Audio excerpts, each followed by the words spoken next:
Olá pessoal, quem fala é o Marcos. Uma dúvida muito comum, que era muito recorrente durante as minhas monitorias que eu ministrava sobre o exame físico cardiovascular, era de que o aluno, a gente estudava todo o conteúdo, lia toda a teoria sobre a ausculta, mas na hora da prática, na hora de colocar o estetoscópio no peito do paciente e tentar identificar os sons, bagunçava todas as informações e a gente ficava ou não encontrava nada e dizia e relatava o exame normal, ou quando encontrava ficava dava muito foco para o ruído e não dava para a descrição, para o raciocínio até encontrá-lo. Aí eu resolvi, depois de muito tempo, conseguir sistematizá-lo e hoje eu quero passar para vocês. Então vamos na enfermaria, tiramos o estetoscópio do pescoço, colocamos nos focos de ausculta do paciente e o que, que a gente tem que sistematizar na cabeça? O primeiro passo é identificar o que é B1 e o que é B2. É identificar o que é o fechamento da atroventricular, B1, representado pelo som TUM, e identificar o fechamento da válvula aórtica e pulmonar, que é a B2, identificada por TAR. Então a gente tem a sequência de tum, tá, tum, tá. A partir disso, qual é o próximo ponto do raciocínio? É a gente identificar o que é a sístole e o que é a diástole, o intervalo diastólico e o intervalo sistólico. O intervalo diastólico está entre a B1 e a B2. Já o intervalo diastólico está entre a B2 e a próxima B1. Então eu tenho tum, sístole, tá, diástole, tum, tá. Observe que na frequência cardíaca do intervalo normal, o tum e o tá, eles são intercalados por um período de diferentes tempos. A sístole é um período de menor duração e a diástole tem uma maior duração. Então eu consigo outra evidência de que como eu consigo identificar o que é B1 e o que é B2, o que é sístole e o que é diástole. Beleza, Marcos. E consegui identificar. Estou auscultando ali o foco mitral, o foco aórtico, e eu já sei o que é B1, B2, sei o que é sístole e o que é diástole. Beleza. Agora a gente tem três pontos principais. A gente tem que fazer, a gente tem que definir o ritmo e é só verificar. A sucessão de sístoles e diástoles ocorre de forma regular ou irregular. A partir disso, eu tenho um ritmo regular ou ritmo irregular. Segundo ponto, a gente tem que avaliar a intensidade, a fonese daquelas bulhas, B1 e B2. Isso exige um pouco de experiência, mas como a gente pode tentar discriminar o que é uma bulha hiperfonética, normofonética e hipofonética? Veja bem, se eu estou auscultando o foco mitral, que eu sei que é um foco do ápice, qual a minha tendência normal? É de escutar no foco mitral o componente de B1 mais intenso do que os componentes de B2, pela proximidade valvar, é uma questão anatômica. Então, se eu estou no foco mitral e eu estou escutando tum, tá, de forma que o tum ele é mais intenso do que o tá, beleza, tranquilidade, normalidade. Entretanto, na mesma situação, estou auscultando o foco mitral e eu percebo que a segunda bolha está se destacando sobre a primeira, opa, tem alguma coisa errada. Ou seja, a B1 ela pode estar hipofonética em relação a B2 no foco mitral. Então eu consigo tirar uma conclusão. Beleza. Terceira pergunta e mais importante para a gente identificar. Existe ruído durante os intervalos sistólico ou diastólico? Aí a minha resposta é não, não existe. Beleza, cheguei à conclusão do exame. Qual é a minha conclusão? Meu achado é o ritmo cardíaco regular ou irregular em dois tempos, porque tem sístole e diástole. As bulhas estão normofonéticas, sem sopros, cliques ou estalidos, já que eu não encontrei nenhum ruído.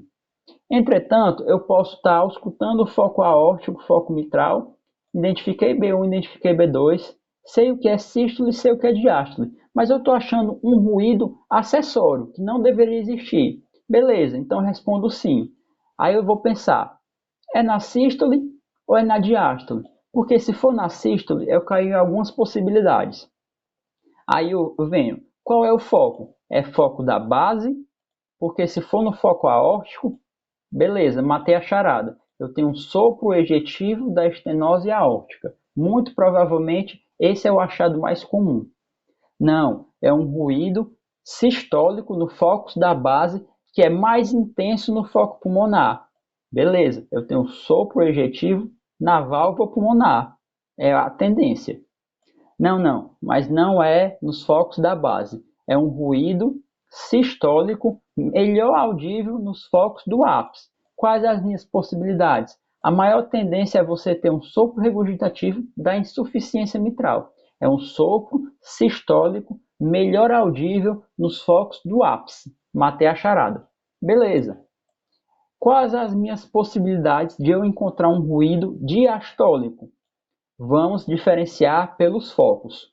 É foco da base, aórtico ou pulmonar, ou é foco do ápice, mitral ou tricúspide? Quais as possibilidades? Se for um ruído diastólico em focos da base, estando no foco aórtico, eu penso no sopro aspirativo da insuficiência aórtica, ou no aórtico acessório também. Já não, é um som diastólico melhor audível nos focos da base, mas é mais especificamente mais audível no foco pulmonar. Eu vou pensar em quê? Nos desdobramentos da segunda bulha. Pode ser o fisiológico, o paradoxal, o desdobramento fixo, mas é importante entender essa sistematização. Identifiquei B1, identifiquei B2, sei o que é sístole, sei o que é diástole, vejo o ritmo, vejo a intensidade das bulhas. Existe algum ruído extra? Ele é sistólico ou é diastólico? Esse ruído está presente na diástole. Beleza. Focos de ápice ou focos de base? No caso, focos de base no foco pulmonar, tenho que pensar em desdobramento. A característica do desdobramento vai fazer eu finalizar. Mas não, esse ruído extra, eu estou escutando ele depois da B2, entre B2 e B1, entre o tá e o tum. E qual é o foco de melhorar a escuta? É o foco do ápice, mitral ou tricúspide. Beleza, quais são as minhas possibilidades? Tem o B3, tem o estaleiro de abertura da válvula mitral, na estenose mitral. Eu tenho o sopro enruflar da própria estenose mitral e eu também tenho a quarta bulha.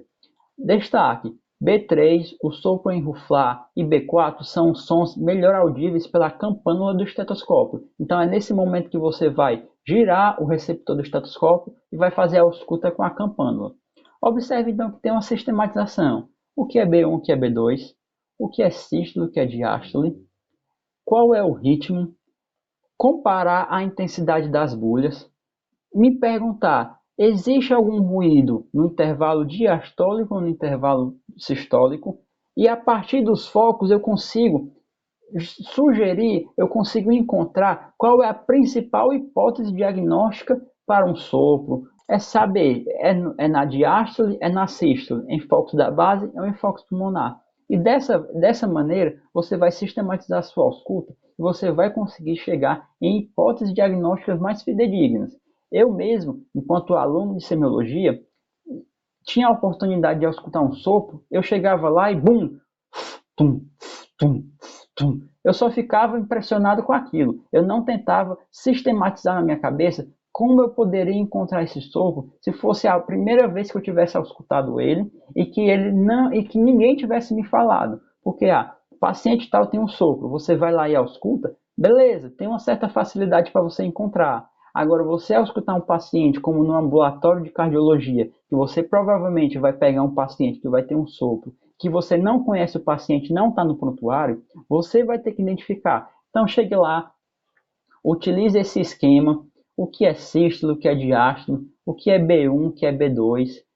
Existe algum ruído na sístole e na diástole? Qual é o foco? E a partir disso você consegue aproximar uma hipótese diagnóstica mais corretamente.